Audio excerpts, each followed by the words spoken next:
If you'll join me up here at the dais.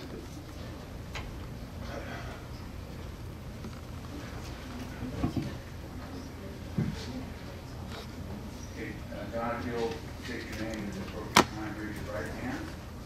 Do you, John Arnold, solemnly swear that you will support and defend the Constitution of the United States and the Constitution of the State of California against all enemies, foreign and domestic, and you will bear true faith and allegiance to the Constitution of the United States and the Constitution of the State of California, and that you take this obligation freely without any mental reservation or purpose of evasion, and that you will well and faithfully discharge the duties upon which you are about to enter.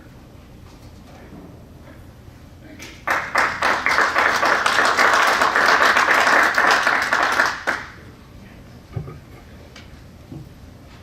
Thank you and welcome, Ms. Tomlinson, from the great city of Dana Point, might add. Roll call, please. Chair Olivato. Here. Director Bartlett. Here. Director Beal. Here. Director Crane.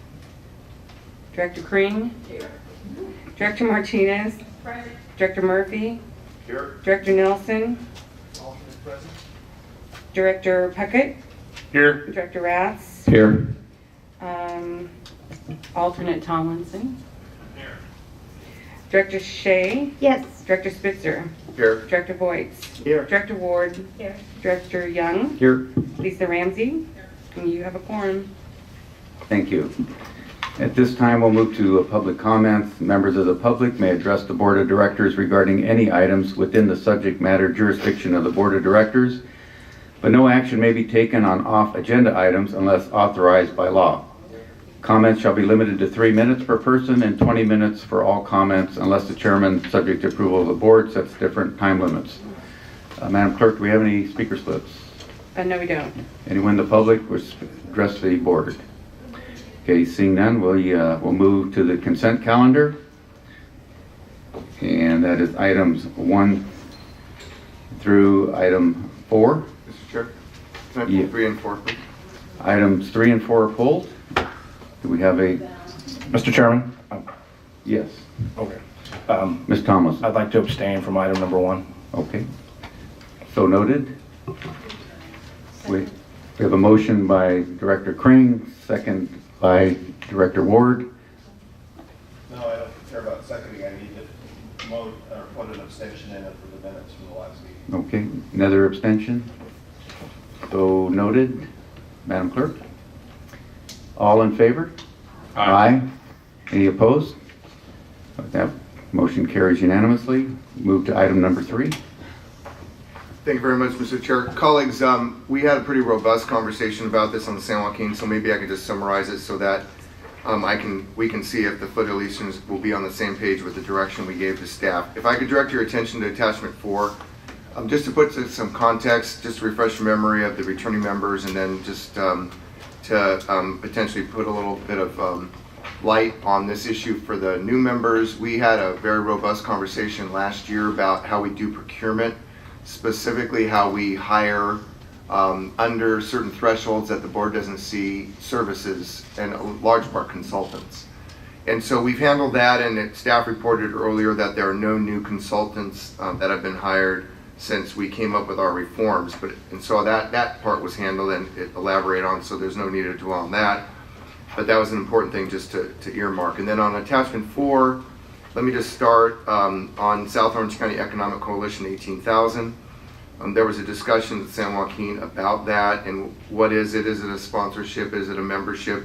What do we get for that? What is that? What do others pay? Just give us some context so that we understand if we're going to join a particular organization, what does that mean? Apparently we have a seat on their board of directors, and other entities like, I think, Sempra Energy San Diego. I think Sempra is San Diego now, but you know, Cox Communication, other large South County employers, and those who have business in the community or interest in the community, community service and the like, they are on that board. But we do need to know a little bit more about that. I asked questions about our membership in International Bridge Tunnel Turnpike Association. It's $33,000, and it was represented by Mr. Kramen that that's the leading industry group that you would, if you're an agency like ours, be a member. So found that was a satisfactory explanation. I asked about Ms. Tejas going to Leadership Academy, and that was part of the training. Apparently she's there now. I'm very supportive of employees being able to go and improve their skills and learn things from their peers in the in other associations, so no issue there. That was explained well. However, this soiree event planning and catering, a $4,000 holiday party, we were present, most of us, at I think it was a holiday lunch where the likes of former CEO and Irvine City Manager and basically icon and legend, Orange County citizen of the millennium, Bill Woolett was there.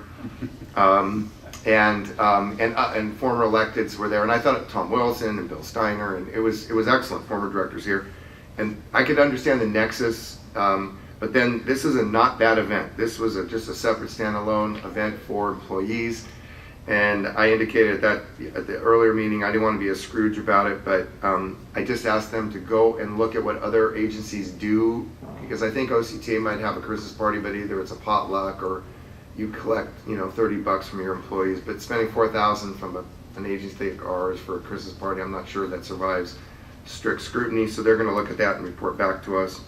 And then we had the last discussion about adventures in advertising, the last column on the page, and a little Yiddish and other verbiages were pulled out of our hat in terms of what is it? Shotskis? What is it? I can't even say it. And I actually went to Hebrew school, so. But we didn't learn Yiddish at Hebrew school. So anyway, it's for promotional things that they hand out, and they had a decent rationale. I wasn't going to fight them on it. So anyway, we're up to speed, but I just want to make sure we just did that for the record, and that this board was comfortable with the direction that the San Joaquin gave to look at these things and report back in like ways those kinds of issues, because those are the kinds of issues, those kinds of expenditures, if you don't pay attention to them, can get agencies in trouble and elected officials like us with all kinds of questions. So that's it, Mr. Chairman, on that item. I'll move the recommended actions with that. Second, but I have a point. Director Crane? Yeah, thank you for pointing that up, Director Spitzer. But with the tchotchkes, they're actually forms of advertising, and you give a little antibacterial soap, you give the glass cleaners, which I love, I'm running out. And all cities do that too. We give a tremendous amount of things away. And I think all agencies do. I don't know if the supervisors We do. don't. You don't, well, there you are. We should. You should, but everybody knows you. So people need that because, as I said, it's a form of advertising. It makes people feel good. It's just a feel-good item, and it really doesn't cost all that much for that little bit of advertising. So when you go to fairs, you give things out. So I'm fully supportive of this. And have you ever had a question from anybody, maybe this gentleman in the back with the video, but have you ever had a question from somebody concerning the couple bucks you're spending for the antibacterial lotion? No, we usually get requests for more eyeglass cleaners, so. Okay. I need some. I'm very enthusiastic about the support of this. Any other comments, board members? We have a motion and a second. All in favor? Aye. Any opposed? That carries unanimously. Item number 4, adopt OSER's regulation waiver of membership. Thank you very much, Mr. Chairman. Colleagues, I brought this item to this agency, and we had this at LAFCO yesterday. The Board of Supervisors had to approve the enabling legislation, essentially, in order to allow all the other agencies in our county to be able to opt out of OSERs for 60 and older. And I think it was important to highlight, I think any time that as electeds we're involved in pension reform, especially with the leadership of ACCOC, I think the city of Costa Mesa has taken a lot on the chin in terms of leadership on pension. So anytime I think we either follow suit or we do something in this regard, we should make sure we know about it, the public knows about it. So what this proposal is to allow those who are 60 or older at the time they join our agency, TCA, to elect to opt out of the retirement system. That saves them money and they get a bigger paycheck. It also allows us as an agency not have to make the employer contribution matching.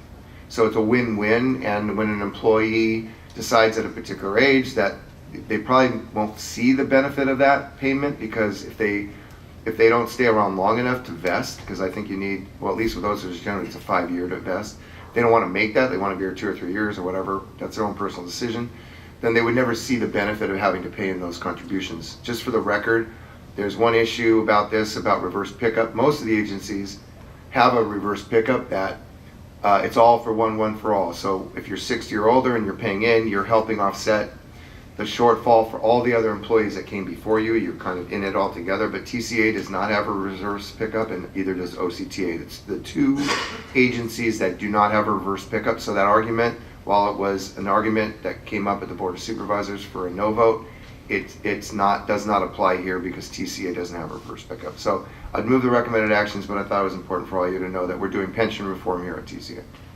Second. Who was that, Murphy? Director Murphy? Yeah. That booming voice. Moved by Director Spitzer, second by Director Murphy. All in favor? Aye. Aye. Any opposed? That motion. One no from Director Thibodeau. Okay. It's because Sean voted against it.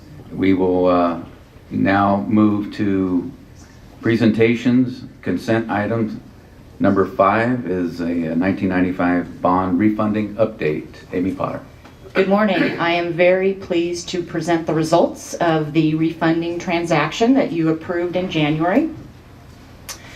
So just a reminder, here's our debt structure, the debt payments, and so what we were able to accomplish is to completely refund all of the 1995 bonds that were in the dark blue spot and replace them with the 2015 bonds. And we did that but at a present value savings of $33.5 million. That amount will go into your project fund. Next slide. So the market conditions were extremely favorable. We really timed this perfectly. Rates continued to decrease after your approval in January, and since then, actually even on that day, they started to go back up, and they've been very volatile, but so it just by chance we timed it perfectly. So we were able to, as I mentioned, save or monetize $33.5 million compared to the $18 million that we had presented to you when you approved the transaction. We were also able to utilize bond insurance. So Assured Guarantee, who had also been the insurer on some of the bonds as a result of the 2013 transaction, gave us a proposal, and it made economic sense. So that also saved you more and contributed to that $33.5 million. And then as part of this transaction, we eliminated the 1995 indenture and that capitalized interest account that went along with it and simplified the structure that we have today.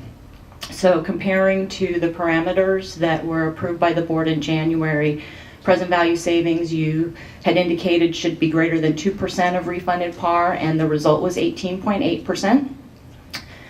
Final maturity stayed the same as we had indicated it would be.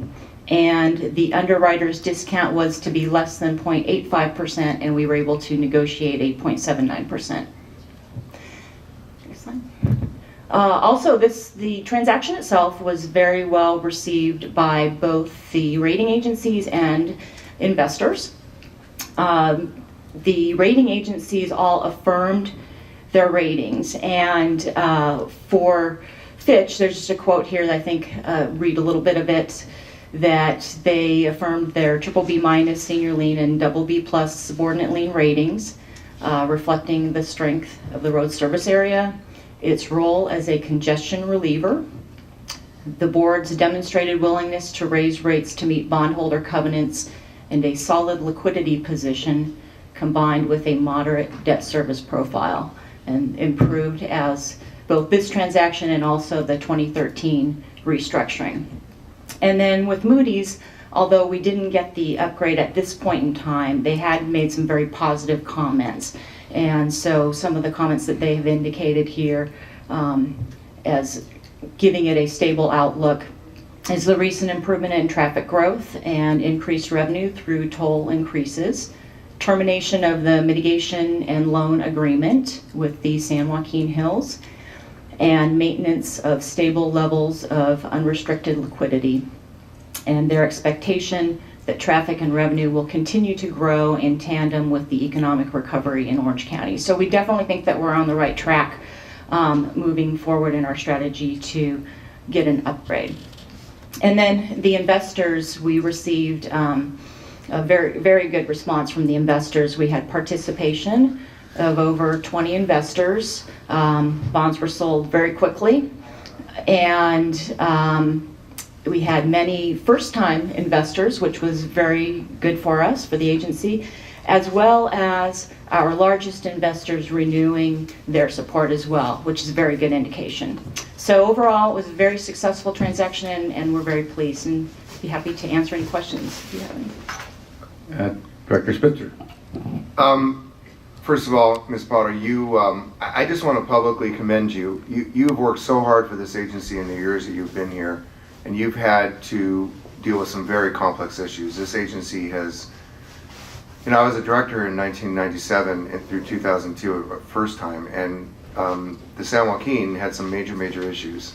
Amy wasn't here at that time, but there was a lot of people who have been working for decades to make sure that this is a responsible agency, and it's not always been easy being a director here on this board. But when you have something this terrific, the Fitch rating statement is a phenomenal statement. Even Moody's, even though we haven't gotten yet out of Moody's what we're hoping to get out of Moody's, that is a significant statement from Moody's, and one that is earned. It's not one that came easily.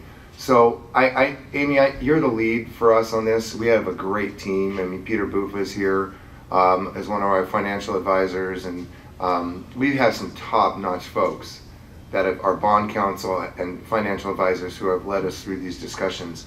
They're not easy, and I want to thank you, Mr. Kramer, for your leadership and your whole team.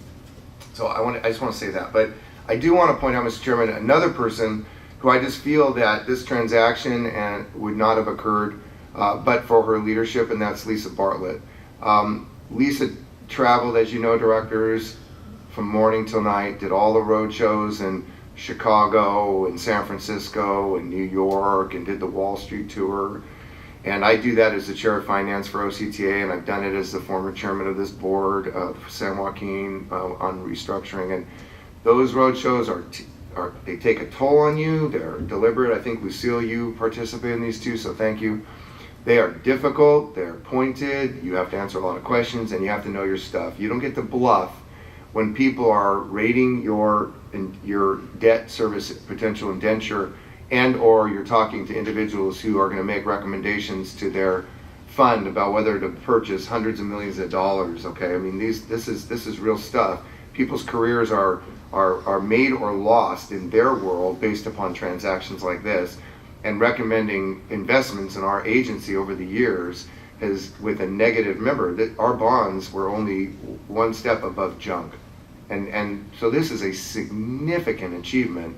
And Lisa, I just want to personally thank you, because I do not believe, even with all the smart people we have working for us and all the people we hired, unless an elected official is standing there and can represent to those individuals that our board of directors understands its responsibility to the bondholders, and that they can deliver the votes of their board to be responsible stewards of these bonds, you can't do these deals. That's why Fitch said what they said in that statement about the fact that the demonstrated willingness to raise rate to meet bondholder covenants. No one wants to raise rates. No one wants to here. But when push comes to shove, it's our responsibility to protect our bondholders, because they made the investment in these roads, not the taxpayers. That's why earlier when that speaker came, the gentleman came from Laguna Hills, and he said, well, Caltrans is paying for this and doing this. And I wasn't going to correct him, because I don't think you should correct a member of the public who wants to come and address their elected officials. But he was incorrect. His assumptions are wrong. The ratepayers pay for these roads. Caltrans maintains them because we gave them a freebie. We gave them something the state of California couldn't do themselves. So we have such a good news story to tell. We should be cheering from the highest mountain about what we've achieved here. But again, Amy, to you, to Lisa, to your whole team, Mike, congratulations, man. This was a long and hard-earned achievement for this agency, and it needs to be absolutely acknowledged today about how significant this is and how important those words are to this agency. So congratulations to you. Thank you. Thank you for those excellent comments, Director Spitzer. And, Amy came to my city and did a presentation on the refunding our last meeting, and I had requested that she do a similar presentation regarding all of these good points at an upcoming council meeting for us. So I would encourage any other directors, if you want that presentation, or if everyone wants her to come and share that presentation to your council meetings, to let Director or CEO Cramen know that we'd like Amy on the roadshow to give out the good word. Any other director comment? Seeing none, we have no action listed, but do we have a motion for moved by Director Kring, second by Director Young? All in favor? Aye. Thank you. Any opposed? Item number 6, second quarter fiscal year. Howard Mallon.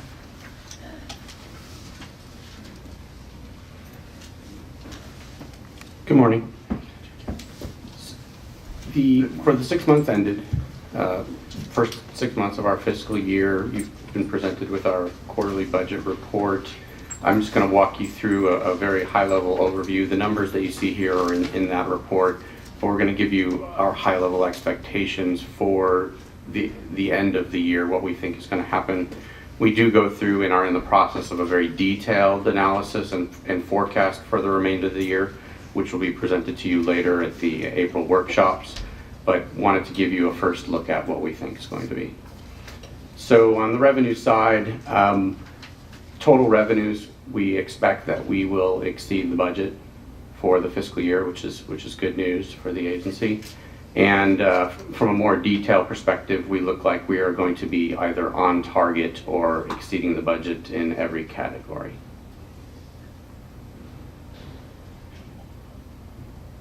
On the expense side, overall, we expect for the fiscal year to be below budget.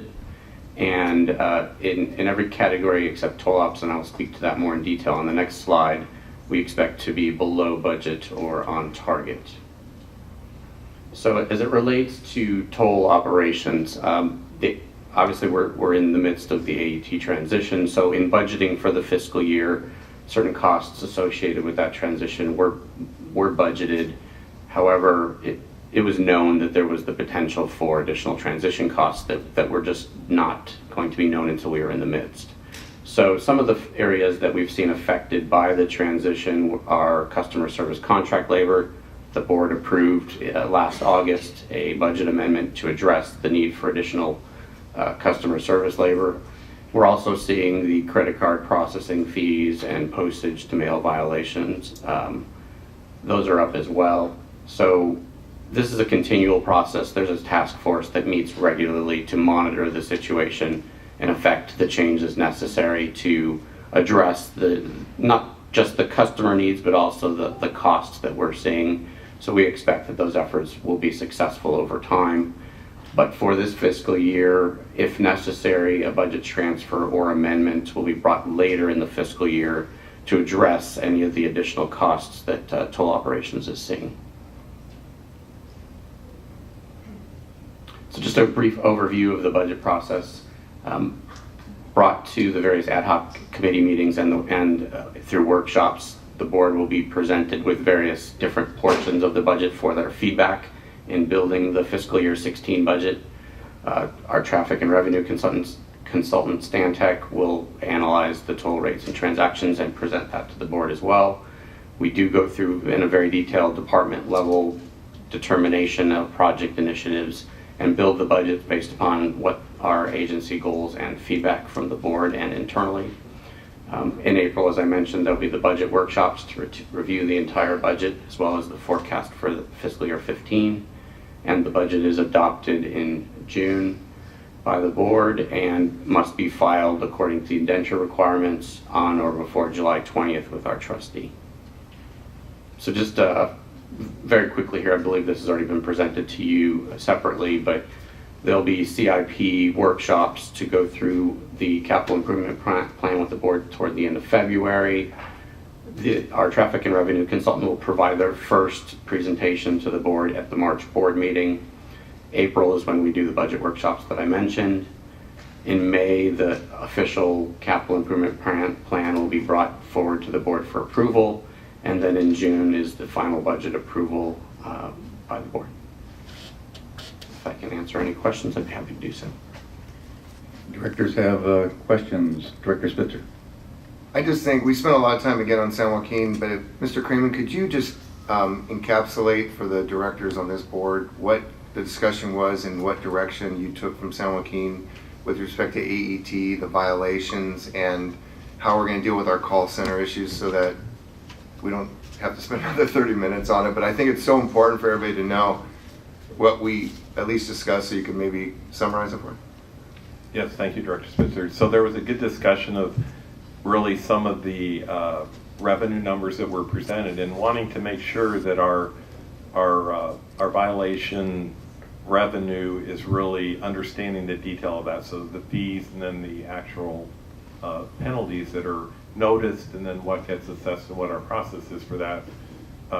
Because it's not the goal of the agency that we, our budget is not built on the back of violations. I mean, we're here for the toll revenue, so really to help put that, to have those discussions and put that into perspective to the board members. Also, in terms of the customer service side of equations, really not holding back on the expenses there, but coming back with solutions there really to keep our customer service top notch. So we'll be working that through the Toll Operations Committee, also considering that in our upcoming procurements, both for the interim toll services provider, toll operations provider, as well as then the long-term, which are both in process. Thank you. Thank you. If you could go to page 1.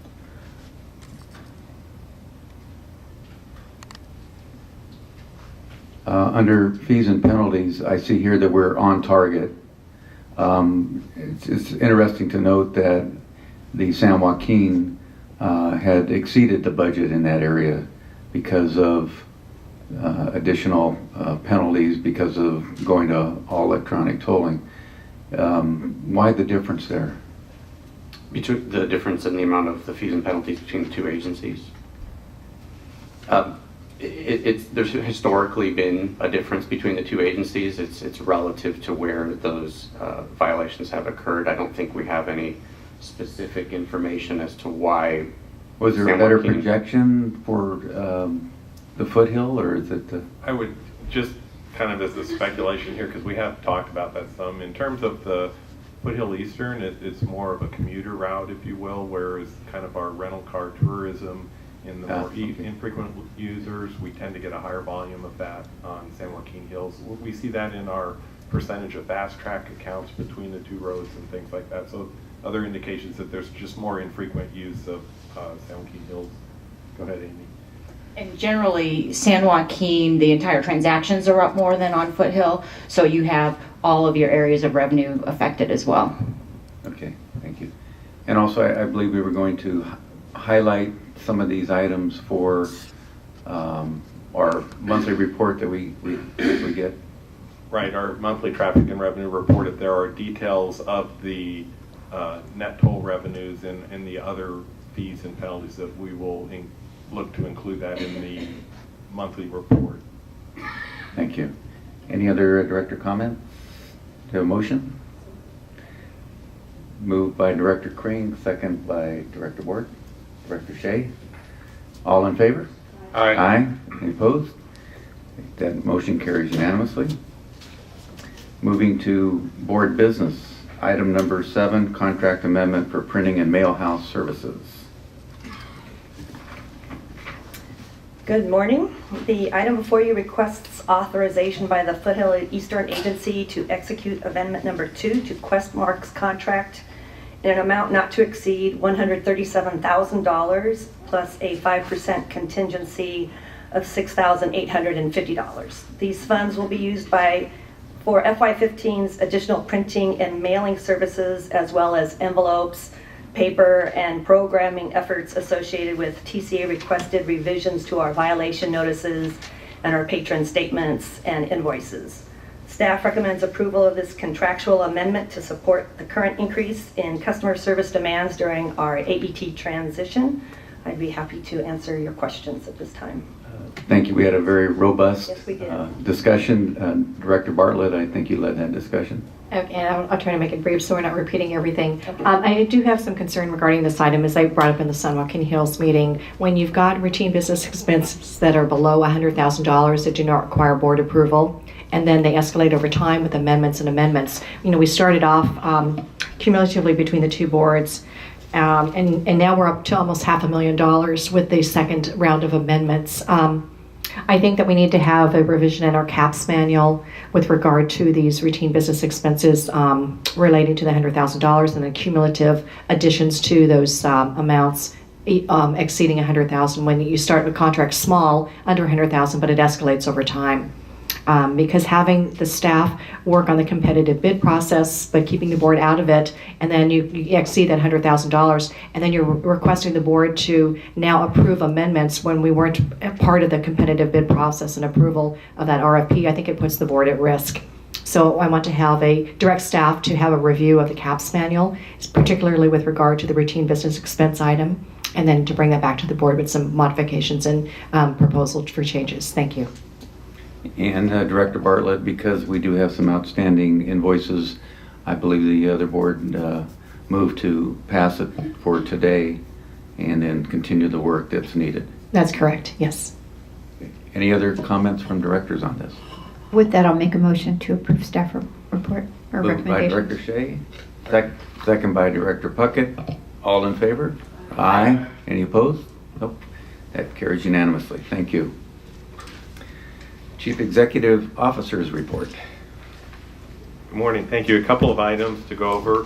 The first, I'd like to thank Director Murphy for putting together a meeting with Enterprise Rental Car. We had a really great meeting with them. It is one of the areas of focus for us, is really working better with the rental car companies in the tourist industry, and that was a huge help. A lot of the interface that we have with the rental car industry is through some of these middlemen type of companies, and Enterprise, to their credit, kind of reached out to us through Director Murphy to say, we just want to talk face to face, we want to eyeball this. So it was a great meeting, so thank you for setting that up. I would also, I'm pleased to report that we have a new toll operations chief who will be starting on Tuesday, Samuel Johnson. He will be coming to us from Sandag, where he oversees the I-15 express lanes and the State Route 125 toll roads. So he's got great experience. We're really excited to have him coming, and I'm looking forward to all of you getting to know and work with Samuel. And certainly we have a lot on our plates in the toll operations world to keep him busy, so I hope he's planning to hit the ground running on Tuesday. Traffic and revenue for the Foothill Eastern Corridor, so transactions were up 2% in January year over year, and revenues were up 5.2%. So this fiscal year, this was our best month year over year. So the recovery continues, and we're pleased in seeing that in our traffic. And with that, I'll ask Joyce if she could give a brief all electronic tolling update. All right, just two quick slides. The first one shows our continuing trend down with our first-time violations, especially as I mentioned in the previous meeting. We were pre-AET, we were at about 38% of violators were first-timers. Then we peaked at about 42% during the transition period. And now we got back down to 38%. We're actually seeing about 35%. So we're hoping to continue to reach out and educate those users that don't have Fast Track or any of our other account types. And then our call center activity, you can see that December was obviously a lower volume of calls, basically due to the holidays. We're back up in January slightly, and we're hoping that we'll continue at about that. We don't anticipate going back to the December levels. We're hoping that January is going to be kind of a constant state. And we also had a discussion in the San Joaquin Hills about some future moves and take direction of how to improve basically the overload calls to assist the people that can't currently get through to a CSR. So we will work on that and bring back a report next month. Director Spitzer had some excellent comments, and I think he needs to share those. San Joaquin really vetted this out for us, but Director Spitzer, if you could summarize that for us, we appreciate it. Yeah, I appreciate it, Mr. Chair. I think we're all on the same page in the sense that I think everybody's trying to row in the same direction. This board gave in August of last year $800,000 to hire 26 full-time employees. We learned this morning, though, and it was probably told to us, but I don't recall, that they haven't been able to hit that number. And it's probably because they're not paying enough and there's other jobs that are taking people away. So we gave direction to San Joaquin that I think we made a couple axioms. Remember in math, axioms are things, they're principles, man, they can't change, they're axioms. And I have some axioms, which is if you call an agency in which I'm a member of that board and you're entitled to get a call back, somebody needs to address it. We're public and we have a responsibility. So today we don't have the ability for somebody to leave voicemail when they call, and then they don't always get responded to and they're directed to a website. And the point was made earlier by one of our directors that they probably would have gone to the website. The reason they're calling is because they probably couldn't figure out what to do on the website, or they're driving in their car and they're not going to access the internet while they're driving. And so there's ways to either through text message response, so say, hey, we got your message, we'll get back to you. There's ways to respond to people so that there's no duplication. So if a message is left and somebody's handled it, that needs to be noted in the comments for that person's profile. Then when the next person gets a message, the first thing they do before they call back is they go in the profile and they see if that message has been returned before they delete the message or it comes off. There are simple ways. People collect, whether you're collecting money for unpaid home shopping network bill. I just got a call because I had a dispute with Home Depot and they said, hey, if you don't pay this, we're going to return it over to collections within 90 days. Well, my next call was to the manager of the Home Depot, okay? Because no one wants to be reported collections. So there's ways for people to get your attention when they're trying to get money out of you. And we need to be current with that. We also need to improve our customer service. So again, I think we're all on the same page, robust conversation, but staff has been given direction to either figure out how to raise the hourly salary, contract out with companies that do collections on the short-term basis. There's a lot of people out there who collect debt. This is not a new art or science. And we need to move this because if you look at where we were in November of 2014, we were getting 18,700 violations a day. We had 36.95 million of uncollected debt. But it was lodged debt, so that's our universe. And I think Mr. Monahan got some question about there's like $1 million. It was $1 million was something he asked. What was his question, Mr. Monahan's question? Do you remember? $1 million a month, right? Of fees, being lodged. So I guess in a nutshell, the staff is indicating, rightfully so, that the reason through AET that we're lodging this is to deter people from using our roads who aren't going to pay and making sure the people who do pay understand we are going after the people who don't pay so we don't create a disincentive or two different systems. But at the same time, we should not, as Mr. Kramer said, and I'm going to mark his words, that what he said, it was a very important statement to this board. We're not using our violations as a revenue stream for this agency. There's a balance between deterrence and using it for a purpose it was not intended to pay our debt. I don't want to be caught up in a position, I think the other directors agreed, where it's perceived that we are using this revenue stream for other than debt collection. If people was told, as Director Hack made this point, it's a good one, it costs money to collect money. So that person who's a scufflaw should have to pay for our costs directly associated with collecting the money, but nothing more. And that can add up. But anyway, I think we've given good direction. I hope you all are on the same page. We cannot drop calls. We cannot not answer people's calls. We can't get a reputation of it's acceptable as our business model that we don't call you back. That's not acceptable. So we're working that direction. And I think they're going to come back very, very quickly and try to give us some short-term solutions as we start to move towards a RFP process to deal with our call center in its entirety, which is in process now. So thank you very much, Mr. Chairman. Thank you. Mr. Kramer, do you have anything to add to that? Or, okay. Any other Director Murphy? Just, I'm curious, what were the call levels a year ago in January? We were receiving about 50,000. It's basically, okay, the answered calls are about the same, 55,000, Well, but I now. don't care about the answered ones. How many total calls were we getting a year ago versus now? In other words, are we improving, or are we getting more calls or not? And, you know, I mean, I got to be honest, and Director Spitzer was very eloquent and kind in how he said things, but in my opinion, That's not the last meeting. well, I know, I saw the vignette, but I just think this is not a new science at all, and the customer service angle of things. I mean, we cannot operate as though we are the only game in town, and some people will take away from that hey, they got us because we have to use the roads because I live somewhere where it's the easiest way to get or whatever. And it just sends the totally wrong message. And I personally don't understand why it takes so long to fix. It doesn't take that long if you want to fix it.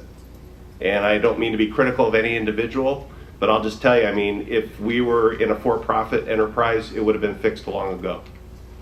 So I would just encourage everyone if to do what you can, and if you can't, then hire somebody that knows how to do it and get out of it. That's usually a good watchword in the private sector, and it might be a good watchword here because they're out there, and I can spin up a team tomorrow or the next day and have them trained inside a week.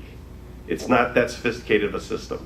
You're just collecting money, you're chasing down bad debt, and you're trying to answer people's questions so they don't screw up again. And so, you know, I just would add that to the thought process because it's just, it needs to be fixed. It's not that hard, and it's not a surprise. It's sort of like Christmas time. If you're selling toys, you know you got to be ready by the middle of October, and you got to be ready all the way through the end of January to sell your toys, to handle the thing, whatever the product is. If you got a SKU, if you're around the Super Bowl, you better have your ad ready to go on to sell the Doritos at the Super Bowl, right? Well, we knew what the Super Bowl for us was going to be, and we're now in January. We're 8 months later, and we're still having trouble just answering the calls. And I don't know. I won't belabor it. I apologize, but it's something I take pretty seriously in my line of work. And I think we should be a little more serious about it rather than feeling good that it's not as bad as it used to be. Okay.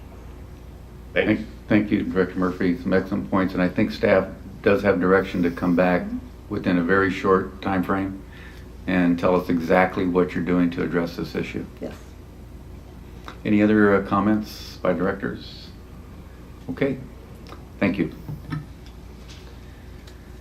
Now move to directors' reports and new business. First item is leadership elections. As you probably know, Director Reardon was our chair on this board, and she did not win her re-election, so I've been vice chair acting as acting chair. So we have a vacancy as in the chair position, and this time I'd like to open up nomination for that position. Sam Olivato's chair, Second. unless you don't want it. No, Glad I put the mic on. I will accept that. Thank you. Any other nominations? Seeing none, by acclamation, I will accept that position. Thank you very much, colleagues, for your trust and faith in me to run this excellent board. We now have a vacancy for vice chair. Craig Young, nominate Craig Young. Second. Nominated by Director Puckett, second by Director Kring for Craig Young as vice chair. Any other nominations? Close nominations. Nominations are closed. By acclamation, we will congratulate Director Young on vice chair. And thank you too for that. The key is to close the nominations very quickly, apparently. I got the word. When they give you the orders, they thank you and get out of the room. Okay, we thank you again, colleagues, for your faith in both of us. We'll now move to ad hoc committees, and we have first off a joint environmental ad hoc committee report from Director Puckett. Thank you, Mr. Chair. On February 2nd, the Joint Environmental Ad Hoc met for a preview of the agency's environmental focus groups and polling efforts. The focus groups and polling efforts were conducted to gauge the public's awareness of the agency's extensive environmental programs and determine which programs best resonate with the public. With this information, staff presented a proposed communications plan that outlines how these results can be used to improve awareness and understanding of TCA's environmental programs. The ad hoc also discussed TCA's participation in an upcoming exhibit in Anaheim at the Museo. The exhibit's theme is grizzly bears and mountain lions, with a focus on their natural history. The exhibit will be open to the public beginning in April through mid-September and will coincide with the completion of Phase 1 and 2 of the SR 241 Wildlife Safety Fencing Project. Also discussed was the need for continued patrol services in the agency's Upper Chiquita Canyon Conservation Area. Patrol of approximately 1,150-acre property is required to deter trespassing activities that cause damage to the site's natural resources. The agency intends to use a blended approach for patrol services through the use of the OC Sheriff's mounted enforcement units and private patrols. A request for proposals to conduct private patrol services will be completed, and the request to award the contract will be before the Foothill Eastern Board in May of this year. Thank you. Great report.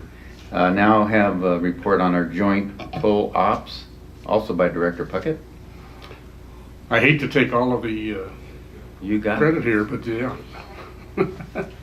The Joint Toll Operations Ad Hoc Committee met on February 11th and discussed the status of the CSC VES procurement. The existing CSC VES services contract expires on June 30th. The CEO briefed the Ad Hoc Committee on the 2 RFPs that TCA is using to solicit proposals from qualified firms to operate and maintain the legacy system, while procurement of a replacement system is in progress. The RFP for the replacement system is currently undergoing industry review. Staff will bring the results of the industry review to the Ad Hoc Committee in March for discussion. Thank you for that report. And we also have a report on joint marketing ad hoc. Yes. Director Bartlett. Okay. Since the January board meeting, the Joint Marketing Ad Hoc Committee had 2 meetings to discuss the marketing services contract. The first meeting took place on January 26th, where staff presented the overview of the contract as well as performance reviews and status. A second meeting took place on February 11th, where the marketing services firm provided their input on services, and a final third meeting will take place on Tuesday, February 17th, to determine next steps with the contract. Thank you for that, Director Bartlett.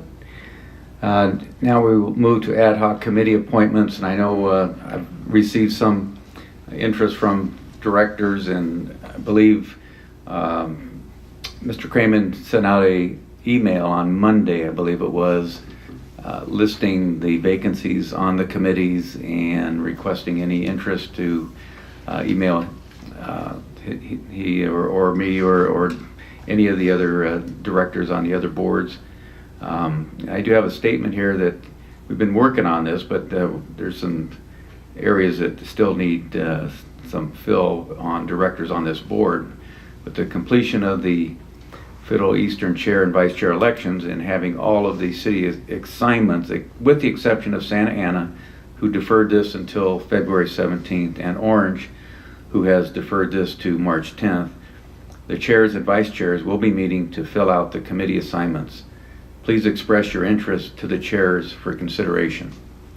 So if you haven't seen your email, check for it. If you didn't get it, please get it. It has a complete listing of where those vacancies are, asking for your interest to please let us know what you're interested in serving on. And it's also time to review and update the committees and the committee structure at TCA. Therefore, the Joint Strategic Planning Committee will be tasked with reviewing the purpose and function for each TCA committee, eliminating or adding committees as appropriate, determining which committees will be standing committees and which committees will be designated as ad hoc committees, and determining whether a committee will be constituted as a joint board committee or as a separate committee for each board, and bringing their recommendation back to the full boards for approval. So you can see there's some work that we need to do regarding committee structure, and I'm sure that the Joint Strategic Planning Committee will get right to that and give us their recommendations. These recommendations will probably be implemented with the new fiscal year, July 1st. Okay, any other director comments? Director Crane? Thank you, Mr. Chair. I just want to thank the Environmental Ad Hoc Committee and you, Mike, for supporting the Grizzlies and Mountain Lions for the Museo. I happen to be a board member on that museo board in the museo. It is wonderful, and I'm going to reach out to all the members of this board and the San Joaquin, and they don't know I'm going to do this, but if you come in and tell them you're a member of TCA Board of Directors, they'll let you in for free. It's a beautiful, beautiful museo. It's right across City Hall and Anaheim Boulevard. So enjoy. It's coming up soon. Director Spitzner. You can get in, but you got to bring your hand sanitizer for Lucille. Anyway, and a glass cleaner. Just a couple things. I went on a tour with staff on the mountain lion issues. You know that we have resource agency permit issues with respect to our fence line. If you've gone up the 241 towards Riverside, you'll see the fences. They're a lot higher than the original fences, and then there's jumps that the animals can use to get back into their natural habitat off the toll road. So I mean, it's very sophisticated, but it's the best we know based upon the animal behavior, based upon our consultant and others, our consultant from UC Davis. So, the allegation is serious that because of a lot of development, we've restricted the migration patterns of mountain lions. And mountain lions need, like a male needs about 100 miles, which is a huge area for his territory. But what's happening is we're having inbreeding within the mountain lion population. And so that's hurting the species because it's denigrating the DNA. So it's very, very interesting from a scientific point of view, but it potentially very, very sad and very devastating. And so in order to have our permit, we have to be on top of this, and we have a responsibility.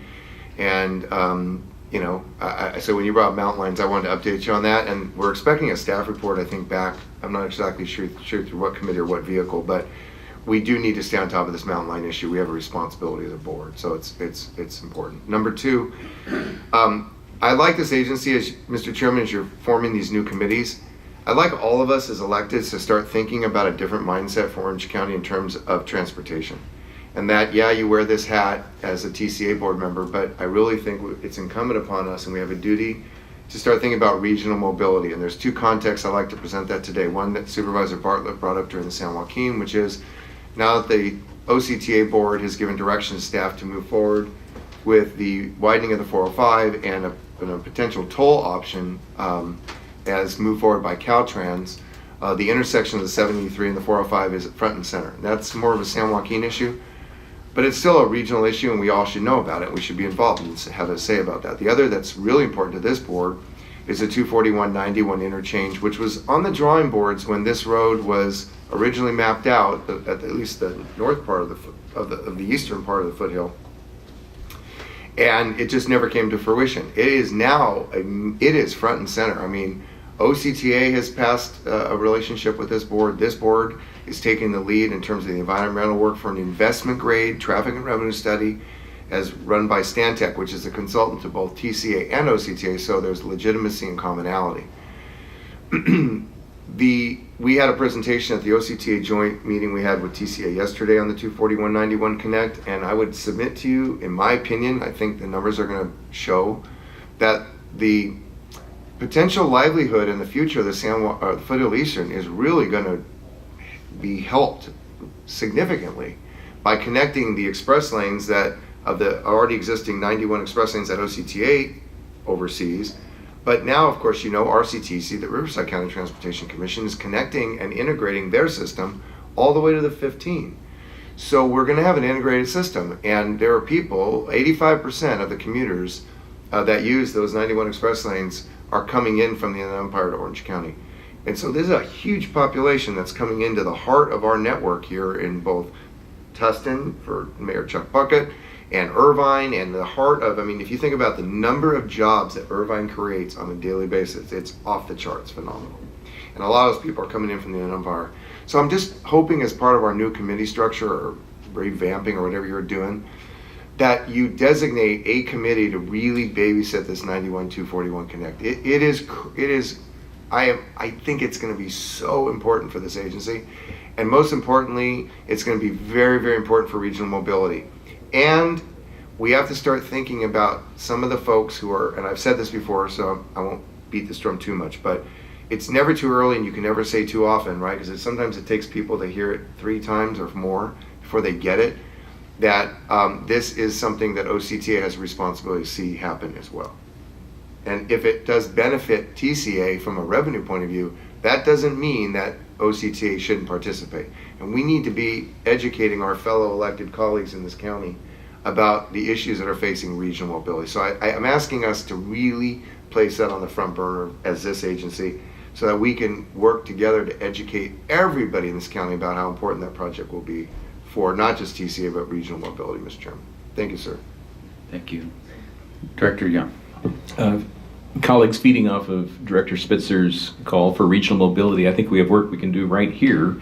And Mr. Cramen and Mr. Joseph, this is really for you. If I remember a couple months ago, you said that you would be able to bring back to this board how we can have more joint meetings.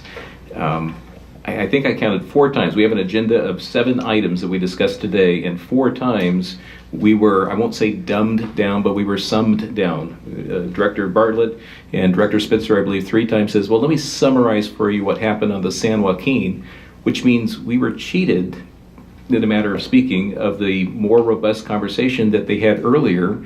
My previous board meeting allowed me to be earlier, and I sat and listened to what they discussed, and I really do think that we were cheated somewhat out of that conversation. So I would encourage, gentlemen, you again to keep that front and center. When we look at regional mobility, we don't have to go any farther than these very joint boards.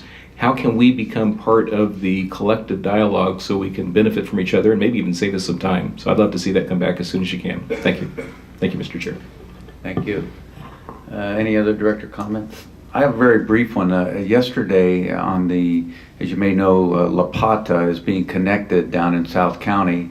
OCTA is lead agency on that, and I just want to applaud them because the care that's been given on that construction project. Yesterday they found an ancient sea turtle and a dolphin.